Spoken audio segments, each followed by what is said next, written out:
out of my fucking way. Fucking hell. I'm glad that nothing's wrong with my fucking computer. I just heard on the radio that YouTube is down, so it's fuck in the car radio here.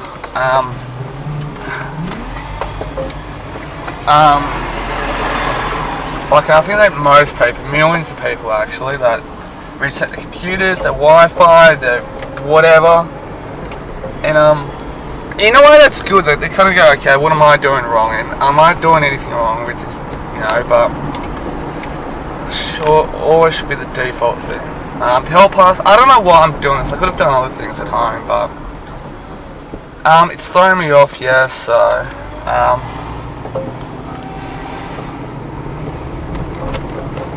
now I'm gonna get a coffee to help and do another vlog. So I'm at the Four Brothers again. At least I'm recording shit too, so just turning here without causing a car accident.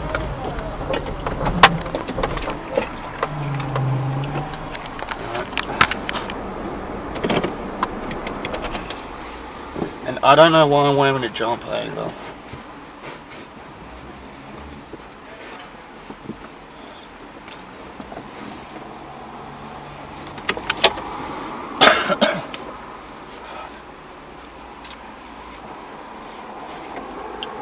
Passing time.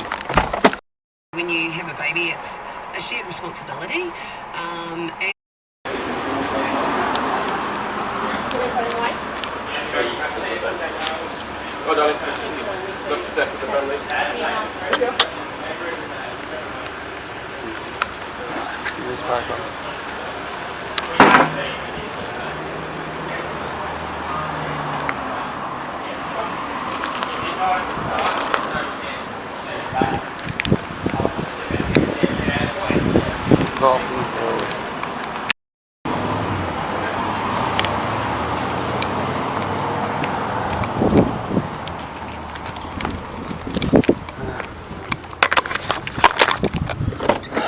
Up the road.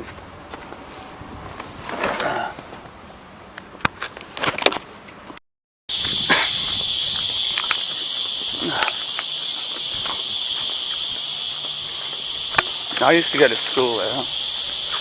Hey, 4 pigeons.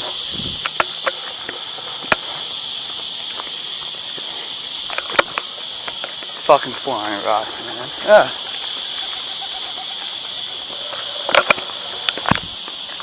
Yeah. Anyway, that's probably enough for my walk.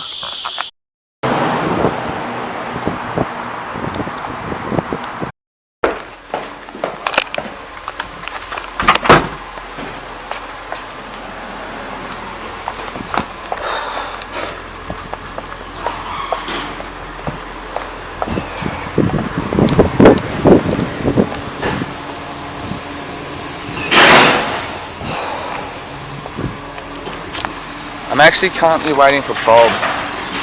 A bloke I know, the guy that helps me out with my computer shit. So to help pay garbage truck. To help pay him helping me out. Back to this garbage truck.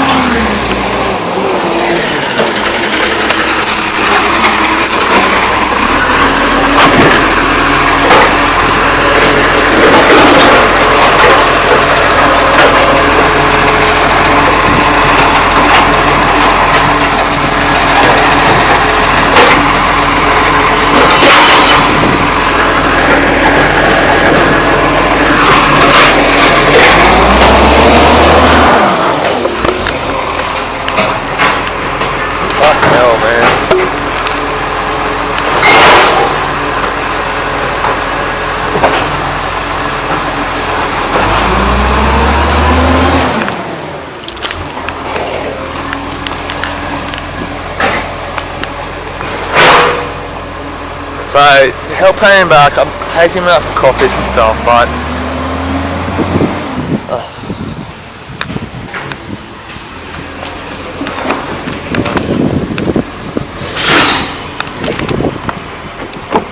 hey Bobby. Yeah mate, I'm 2 minutes early, look at that. That's okay. So that also to landlord has stuck with his daughter doing something. Oh, all right. We want to go down there to that coffee shop down there. We can, or we can go to this coffee shop. Oh yeah, I know. Yep. So I just thought I don't want to muck you around more. Yeah, that's back around it. That's all right. How are you anyway? Yeah, good mate. Except I've had terrible hay fever the last couple of days. I don't know what it is. I'm allergic to something. I don't know what. Would it be like the dry air or something, or it still air? Could be, but yeah. Yesterday was really bad, and then I took these. I got these antihistamines. They're really good. Straight ahead. On left side. Yeah, that's right. These shops here. Sorry to interrupt, but if you want to take the next right, this should be car spaces though. Yeah, okay. Oh, car park. Yeah. This is where I came to the first time we had coffee. I thought you meant here, but you were down the other end. Yeah. That $4 is pretty good, but I just thought. Yeah, this always happens. There's another one there. Just hope they don't open the door on me, that's all. Without looking. Yeah, have you ever seen that happen before? Oh yeah. The other one that happened to me down at, in DY where the council, the library is, the council in DY, there's a car park there, and you've got cars parked that way and cars parked that way. And I was backing out of here one day and this bloke was backing out. Crash. Oh no. Yeah. So we couldn't work out who was at fault, so we just decided to shake hands and go. There wasn't that much damage. In fact, it only got my tow bar, but I put a big dent in his bumper bar. Oh, that's good. It's nice when to get people like that, right? Yeah. Tell you what. When I was on my red P's, I accidentally bumped in behind a guy in front of me. Yeah. And his wife was like, "It's a new car, we've got to get it fixed and all that." And he kind of worked out that it was just a small scratch, just the paint. Yeah.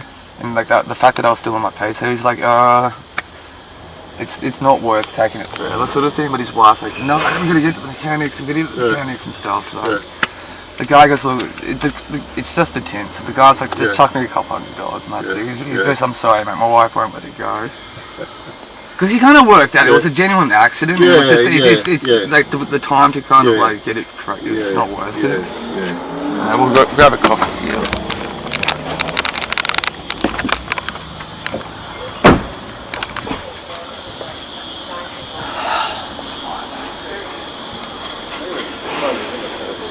Yeah, we got indoor tables there as well.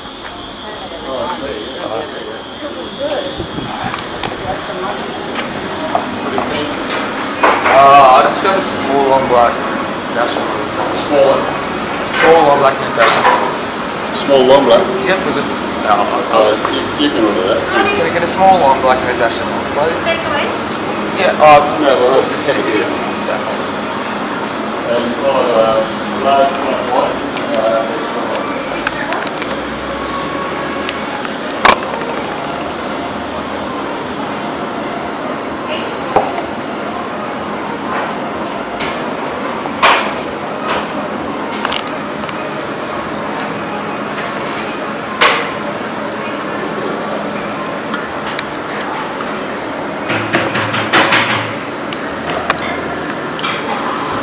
Waterfoil.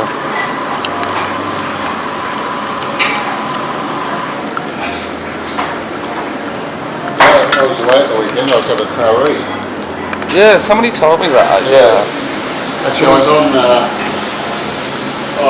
didn't get there Saturday night, I was on Sunday morning with on Zoom. Nice. Do you want to come down here, Bobby? Oh, look up. You'll sit in the corner here. Whatever. Where do you want to sit? Where do you want to sit? Oh, you sit there, I'll sit here. That's sure. I'll go.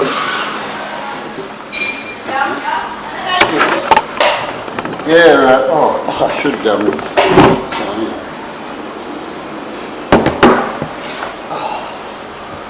Makes it easy.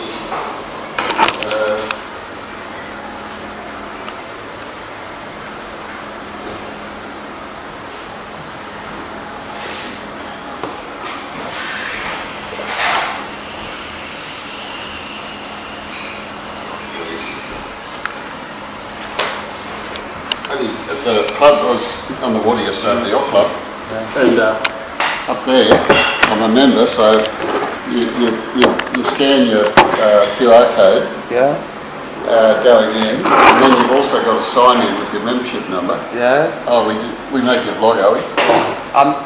I saw this documentary called TV Funky. Yeah. And it's about this bloke, when home cameras were becoming really popular in the late 80s, early 90s, he bought one. And his name's Rick Kirkman, and he was a professional TV reporter. He was actually really successful. Yeah.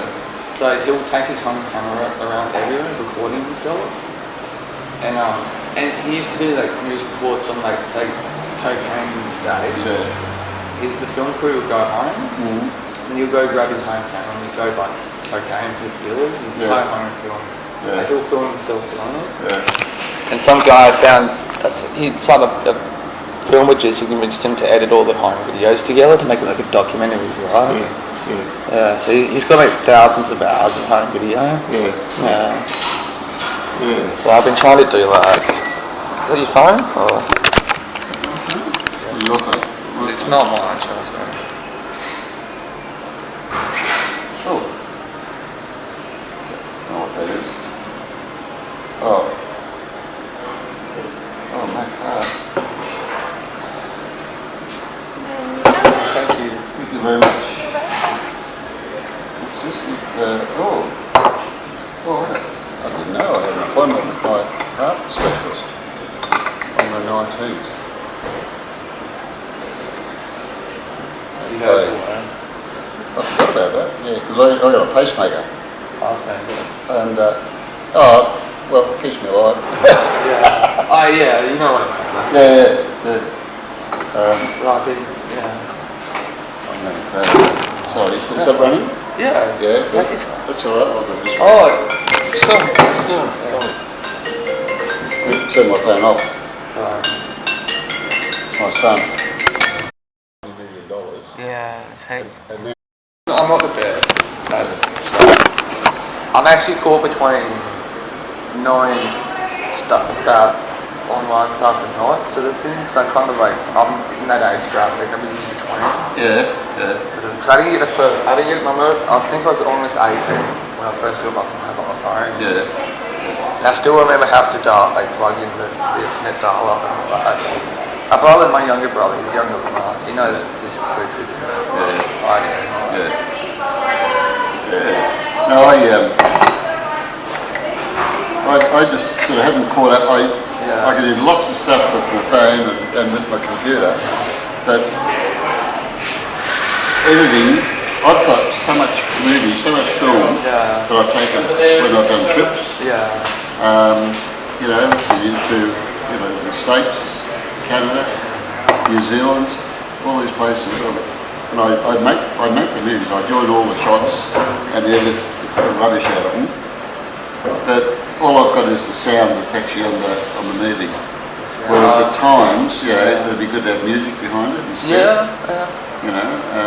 You can just YouTube how to, whatever the video editing stuff you use, just go, how do you add music to editing and stuff? I guess the trick is to know your music. And I sort of, I used to play drums, when I was a kid in a band, but that was just straight rock. And I don't really keep up with modern sort of music these days. I still live in the past. That's the part. And but I like jazz. I like all sorts of jazz. Not so much the really trendy modern jazz, but some of the some modern jazz is alright, but this way out stuff I don't sort of do. But so that's the secret. It's a matter of my brother is in the theatre, or is involved in theatre. He's a set designer. He does set designing and lighting design. And when he's doing his lighting, he knows what music. Or he might be lighting a ballet or a dance show, modern dance or something like that, and he knows exactly what music to have. when that particular scene was on, dramatic scenes, But I just don't have that knack. I'm not really artistic. I still draw stick figures. What are your plans for today anyway? What are your plans for today? Today, the shopping day. So that's the most exciting. But I received delivery yesterday of a very large box. Probably the floor size would be a little bit bigger than this table, and it's almost a metre high, and it's got a drop down front on it that I want to store I've got a brand new battery lawnmower. It's quite expensive, and at the moment it's under the stairs at home. I've got this two-storey house, it's under the stairs, which is not the best place to keep a mower. So I bought this thing to put in our car. We've only got a car park, we don't have a lock-up garage. But I want this thing so that I can put this thing in and lock it up to the large box. I'm going to anchor it to the floor, to the concrete. And so when I get home, it came yesterday in a box. I haven't even opened the box yet. So when I get home, I'm going to open that and see. I heard people complain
like a magazine comes out once a month, lifestyle or something. And there's people, my friends all said, well, what are you going to do now? You've got all this money. I heard people complain. I've got a mate of mine that I know. He's about 6 months younger than I am, but he's worth $98 million and stuff. And for his 30th birthday, he decided to take 6 months off from his work. Yeah. But he didn't know what to do with his time because he's just so used to working all the time. Yeah. He said, but what he did, initially he just slept to catch up on, to rest his body. Then after that he did a few, adult chores to play catch up on his, clean up his house and chores and stuff. And he did a couple more days of rest and socialising because I don't know what to do. All he did was just work and sleep. So he had to take reevaluate his whole life. So is he working again now? Yeah. He owns property and businesses and stuff like that. Like if he wants to, he can retire full time at the age of 32. But the thing is, that's all he's known is work, sort of thing. So it'd be a strange situation really when if you become wealthy when you're really young. Like you've got a life ahead of you. That's it. And you can't just play all day. That's when but he's missed out on so much life. Like he's never left Sydney. He's never done this or that. He's never had a girlfriend. But that's what happens with the super rich people. They've got to work so much to become that wealthy. It's just like but he owns property and he lives off flat and he's just trying to cut back and just catch up in life. Even now, even though he's kind of hasn't been working full time, he can still retire. Doesn't have to worry.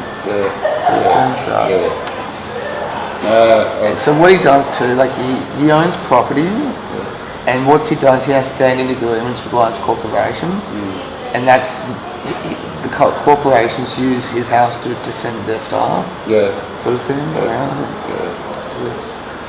So when I retired, and that's when I was really heavily, and really and I was just worried about what I was going to do with myself. I was all this spare time, but I don't know how I found time to drink, or I don't know how I found time to go to work. I was always,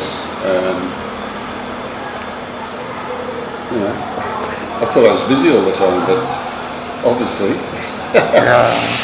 Because these days I do a lot, I help a lot of people and, and I just keep busy. I've got a house that I've been in for all these years and never done much to it. So now, now I'm doing stuff that I probably should have done when I was a lot younger.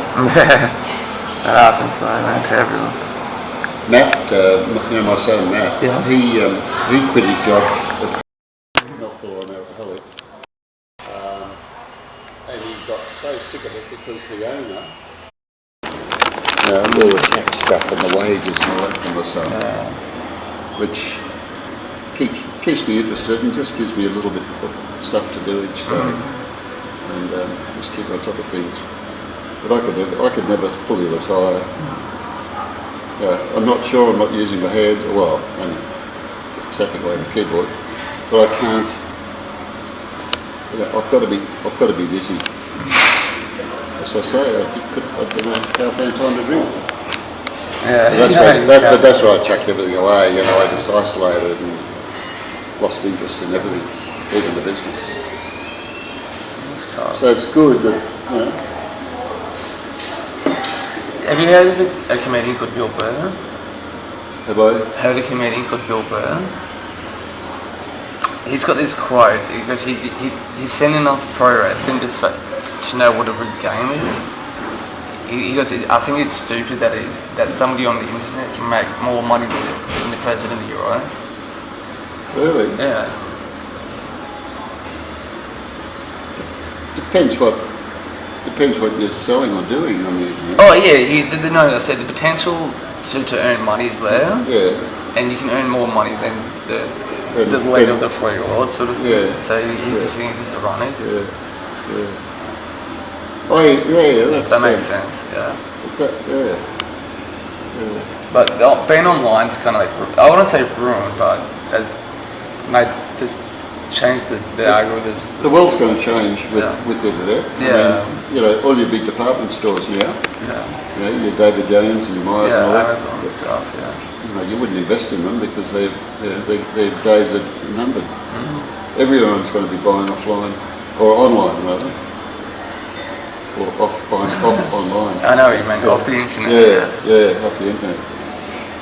I mean, I vowed I'd never buy anything off the internet. I thought, oh no, I'd like to see and feel and touch. It's cheaper, yeah, I'm like that, but it's cheap. But just every week I buy something. Yeah, it cuts off the middle.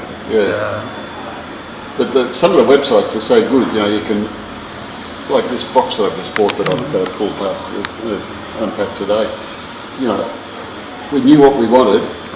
Now normally we'd go to Bunnings or something like that and see it in life and that, but the website had so much information, pictures from all angles and everything.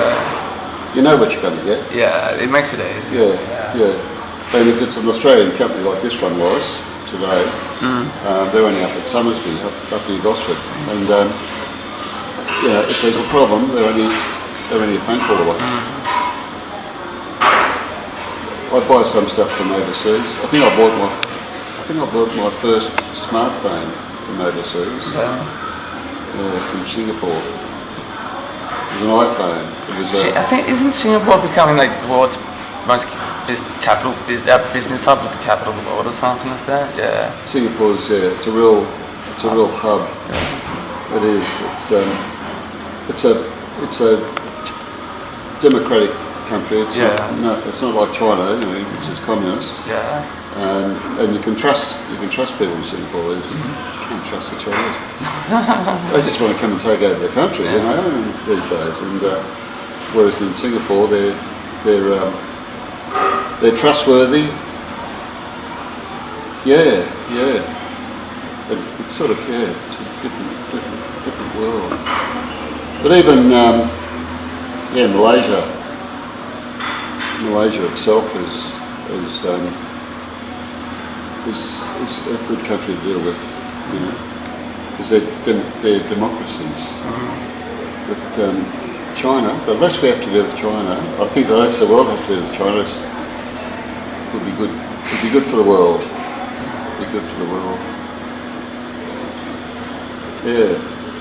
So Donald Trump got impeached this morning. But by the time the Senate tries him, well, they can still do this after the new president comes in. It'll stop him from if they find him guilty of all the things he's supposed to have done, which I'm sure he has done. He can never be president again because he's planning on standing for president in 4 years' time again. But this will stop that. It should be good. I'm just glad I don't live in America. You ever been there? Yeah, I have. New York and LA and stuff. Yeah. It's just... I found New York scary. Times Square. Yeah. When we went there, we were staying in a hotel just around the corner from Times Square, and I had a fairly decent sort of video camera, and the guy at the door of the hotel said to me, he said, just watch yourself. He said, we said, we're off to Times Square. He said, watch yourself with the camera, because he said someone will just grab it, it's gone. He said, get your wife to stand behind you and keep an eye out, so she can sort of warn you, because you need a sort of pair of eyes behind your back to make sure no one's going to snuffle it. And I think all the shots I took, they were all shaking because I'm thinking, I'm going to get mugged any second. I found people in New York to be rude, very rude. The only time, there's one place I was really scared, it was New Orleans. Have you been to New Orleans?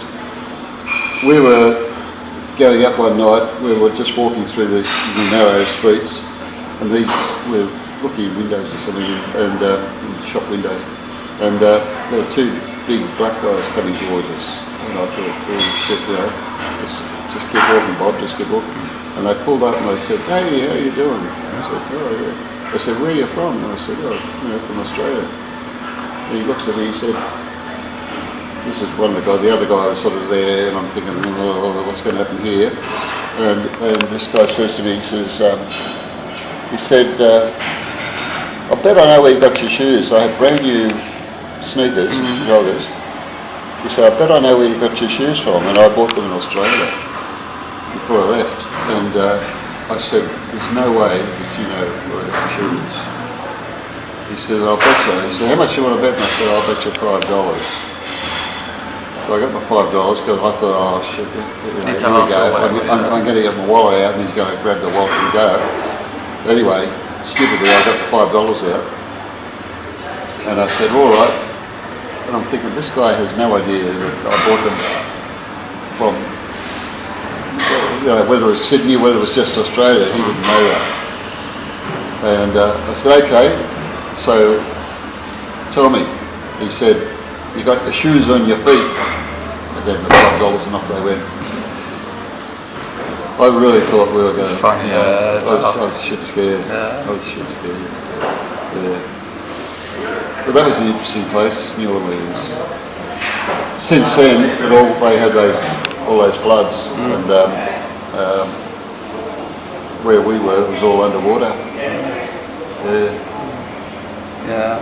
My ex-girlfriend's father, he's Polish. Yeah.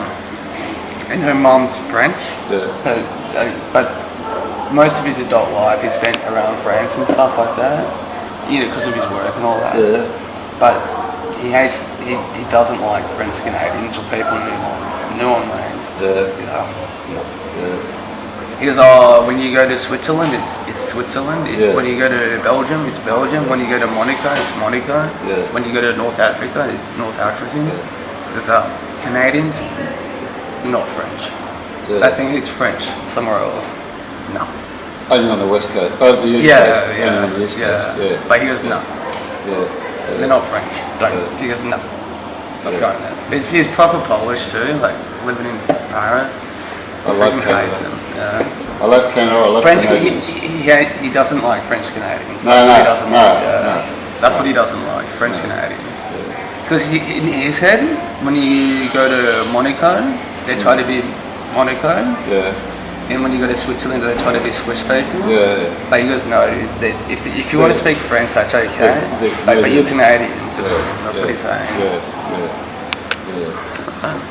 But that's just him. He's very Polish. When you fly out Canada, everything's done in English and then French. Yeah. All the announcements and you think, hang on, Canada, they speak English. Surely they all speak English. But they don't. A lot of them. Yeah, French. They only speak French. They don't even speak English. Yeah. I think just the French migrated up there during the independence stuff. And it's the same with New Orleans. There's like a massive French hub around. Well, it's only Quebec. Or Quebec. It's only there that it's the French. But New Orleans has a French quarter. Yeah.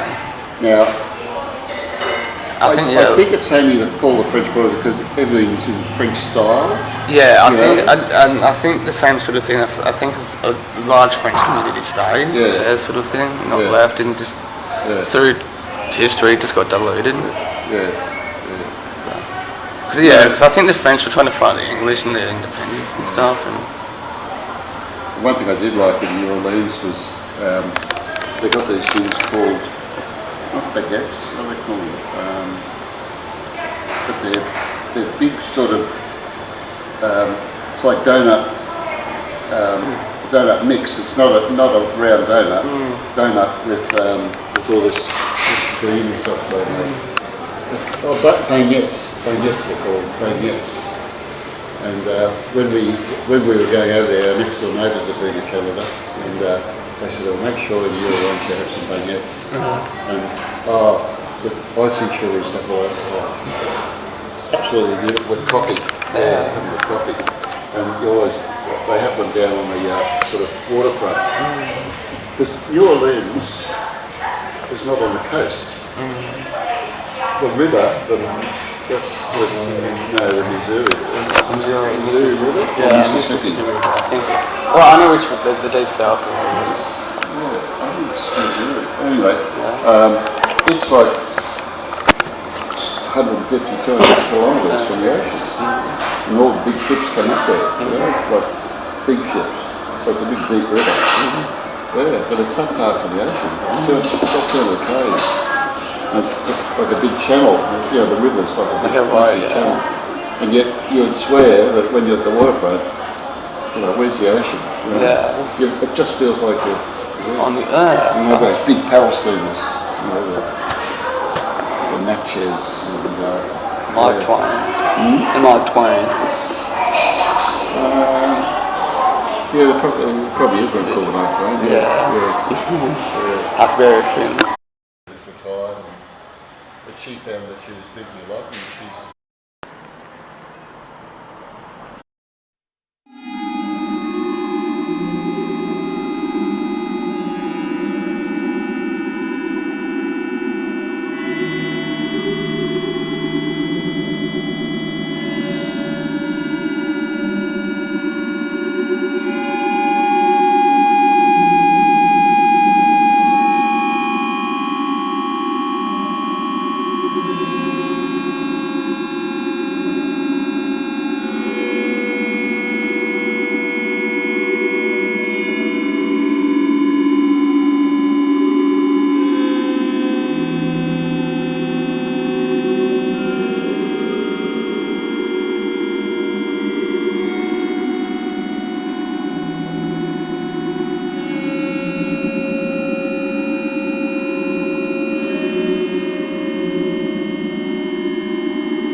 Jesus Christ.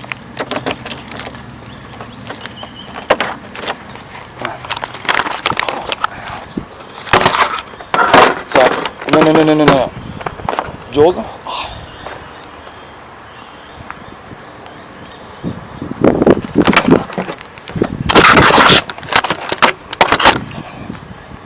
Yep. Okay. Swimming up.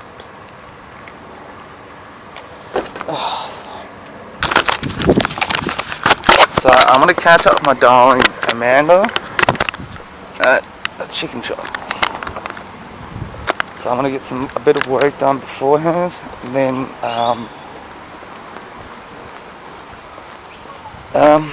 whatnot.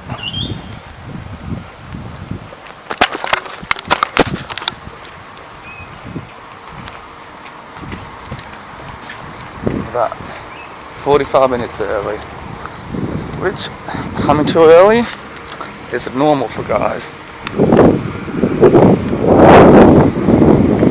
So I'm trying to keep vlogging.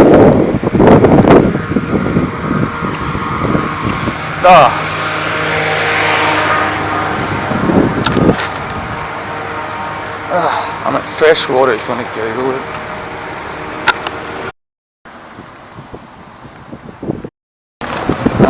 Almost at the chicken shop now. I'm gonna get some chips and just do a few step work. I've been really slacking off lately.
Sarah's family farm. Oh. Harbour, man. Business is closed.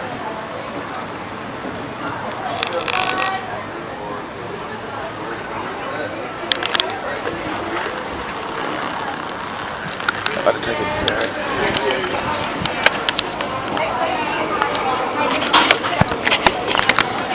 We can watch it. Yeah.